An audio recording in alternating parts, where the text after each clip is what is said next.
রাজনীতি শুধু একটি পদ বা পরিচয়ের নাম নয়।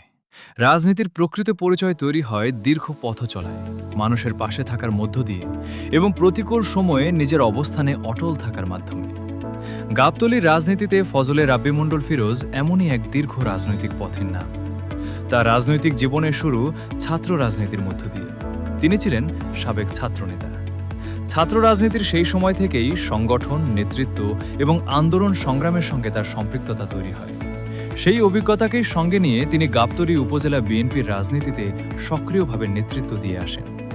বর্তমানে তিনি গাবতলী উপজেলা বিএনপির যুগ্ম সাধারণ সম্পাদক এবং গাবতলী উপজেলা পরিষদের সাবেক ভাইস চেয়ারম্যান। তবে তার রাজনৈতিক পরিচয় শুধু এই পদগুলোর মধ্যেই সীমাবদ্ধ নয়। বিএনপির জন্য কঠিন রাজনৈতিক সময়গুলোতে তিনি রাজপথে থেকেছেন। যখন রাজনৈতিক প্রতিকূলতার কারণে অনেক নেতাকর্মী প্রকাশ্যে সক্রিয় হতে পারেননি, তখনও ফজলে রাব্বি মণ্ডল ফিরোজ দলীয় কর্মসূচি ও আন্দোলন সংগ্রামে সক্রিয় নেতৃত্ব দিয়ে এসেছেন।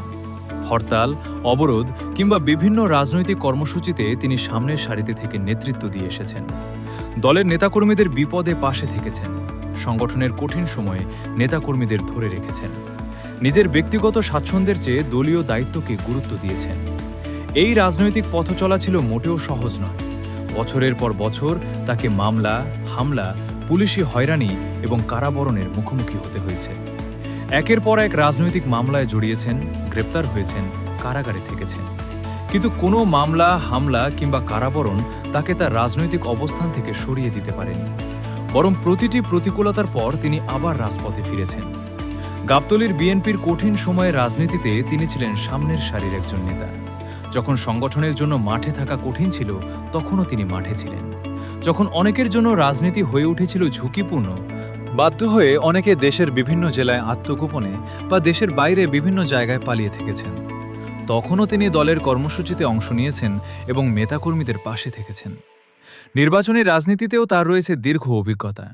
জনগণের ভোটে বারবার চেয়ারম্যান নির্বাচিত হওয়ার পরও তৎকালীন আওয়ামী লীগ সরকারের সময় রাজনৈতিক প্রভাব ও ক্ষমতার অপব্যবহারের মাধ্যমে জনগণের ভোটে পাওয়া তার বিজয় ও দায়িত্ব বারবার কেড়ে নেওয়া হয়েছে।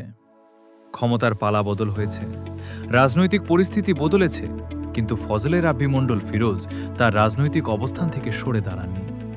তিনি রাজনীতিতে থেকেছেন, দলের জন্য কাজ করেছেন, নেতাকর্মীদের পাশে থেকেছেন এবং গাবতলী উপজেলা বিএনপিকে সংগঠিত ও সক্রিয় রাখতে নিজের অবস্থান থেকে ভূমিকা রেখেছেন। একজন রাজনৈতিক নেতার মূল্যায়ন শুধু তিনি কতবার নির্বাচিত হয়েছেন কিংবা কোনো পদে ছিলেন তা দিয়ে হয় না। তার প্রকৃত মূল্যায়ন হয় তিনি দলের জন্য কতটা কঠিন সময় পার করেছেন, কতটা ত্যাগ স্বীকার করেছেন এবং মানুষের পাশে কতটা থেকেছেন তার মধ্য দিয়ে। ফজলে রাব্বি মণ্ডল ফিরোজের রাজনৈতিক জীবনের গল্প তাই শুধু একটি পদ বা নির্বাচনের গল্প নয়, এটি দীর্ঘ সংগ্রামের গল্প। আর এই সংগ্রামের পেছনে রয়েছে আরও দীর্ঘ একটি পারিবারিক ইতিহাস, যে পরিবারের সঙ্গে জড়িয়ে আছে গাবতলীর ইতিহাস। ফজলে রাব্বি মণ্ডল ফিরোজের পিতা মরহুম আব্দুর রাজ্জাক মণ্ডল, যিনি মজনু মণ্ডল নামে পরিচিত ছিলেন, তিনি গাবতলী উপজেলা বিএনপির প্রতিষ্ঠাতা সাধারণ সম্পাদক।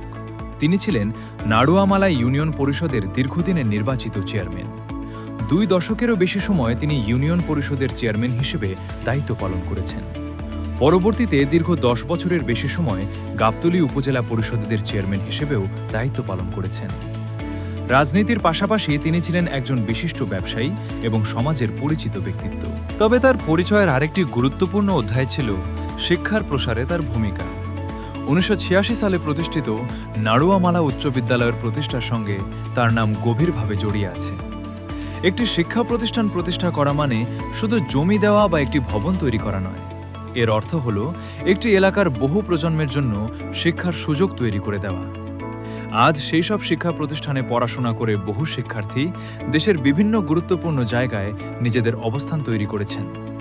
কেউ সরকারি চাকরিতে, কেউ বেসরকারি প্রতিষ্ঠানে, কেউ ব্যবসায়, কেউ শিক্ষা ও সমাজের বিভিন্ন ক্ষেত্রে কাজ করছেন। একটি স্কুলের একটি শ্রেণীকক্ষ থেকে যে শিক্ষার যাত্রা শুরু হয়, তা কখনো কখনো একটি পুরো প্রজন্মের ভবিষ্যৎ বদলে দেয়। আর এই শিক্ষার প্রতিটি দায়বদ্ধতার ইতিহাস শুধু ফজলে রাব্বি মণ্ডল ফিরোজের পিতার সময় থেকেই শুরু হয়নি। এর আরও আগে ফিরে গেলে পাওয়া যায় তার দাদা মরহুম ইব্রাহিম মণ্ডলের নাম। তিনি ছিলেন গাবতলীর একজন বিশিষ্ট ব্যবসায়ী ও সমাজের পরিচিত ব্যক্তি। 1942 সালে প্রতিষ্ঠিত গাবতলী পাইলট স্কুল প্রতিষ্ঠার সঙ্গে তার গুরুত্বপূর্ণ ভূমিকা ছিল। অর্থাৎ এই পরিবারের ইতিহাসে রাজনীতির পাশাপাশি ব্যবসা, সমাজসেবা এবং শিক্ষার প্রসারের একটি দীর্ঘ ধারাবাহিকতা রয়েছে। দাদা ইব্রাহিম মণ্ডল, পিতা মজনু মণ্ডল আর ফজলে রাব্বি মণ্ডল ফিরোজ। 3 প্রজন্মের সময় আলাদা, রাজনৈতিক বাস্তবতা আলাদা, তাদের কাজের ক্ষেত্র আলাদা, কিন্তু গাবতলীকে ঘিরে মানুষের জন্য কাজ করার যে ধারাটি এই পরিবার তৈরি করেছে সেটি আজও আলোচনায় আসে। ফজলে রাব্বি মণ্ডল ফিরোজ সেই ধারারই বর্তমানের একজন জনপ্রিয় রাজনৈতিক ব্যক্তিত্ব। তার জীবনের একটি বড় অংশ কেটেছে রাজনীতির মাঠে। ছাত্র রাজনীতি থেকে শুরু করে উপজেলা পর্যায়ের নেতৃত্ব, নির্বাচনী রাজনীতি থেকে আন্দোলন সংগ্রাম, মামলা থেকে কারাবরণ, প্রতিটি অধ্যায়ে তার রাজনৈতিক জীবনের আলাদা আলাদা অভিজ্ঞতা তৈরি করেছে। গাবতলীর রাজনীতিতে ভবিষ্যতে কোনো দায়িত্ব তার জন্য নির্ধারিত হবে সেটি সময়ই বলবে, কিন্তু গাবতলীর উন্নয়ন, মানুষের কল্যাণ এবং রাজনীতিতে অভিজ্ঞ ও পরীক্ষিত নেতৃত্বের প্রয়োজন সবসময় থাকবে। যে নেতা কঠিন সময়ে রাজপথে ছিলেন, দলের দুঃসময়ে নেতাকর্মীদের পাশে থেকেছেন এবং দীর্ঘ রাজনৈতিক অভিজ্ঞতার মধ্য দিয়ে নিজেকে তৈরি করেছেন, সেই অভিজ্ঞতাকে গাবতলীর বৃহত্তর স্বার্থে কাজে লাগানোর সুযোগ তৈরি হওয়া প্রয়োজন। ফজলে রাব্বি মণ্ডল ফিরোজের দীর্ঘ রাজনৈতিক পথ চলার মূল্যায়ন তাই শুধু একটি পদ দেওয়ার প্রশ্ন নয়, এটি তার ত্যাগ, অভিজ্ঞতা এবং দীর্ঘদিনের রাজনৈতিক ভূমিকার যথাযথ মূল্যায়নের প্রশ্ন। গাবতলীর আগামী দিনের রাজনীতি ও উন্নয়নে একজন পরীক্ষিত, অভিজ্ঞ এবং ত্যাগী নেতার প্রয়োজন। আর সেই জায়গায় ফজলে রাব্বি মণ্ডল ফিরোজকে আরও গুরুত্বপূর্ণ দায়িত্বে দেখতে চান গাবতলীবাসী।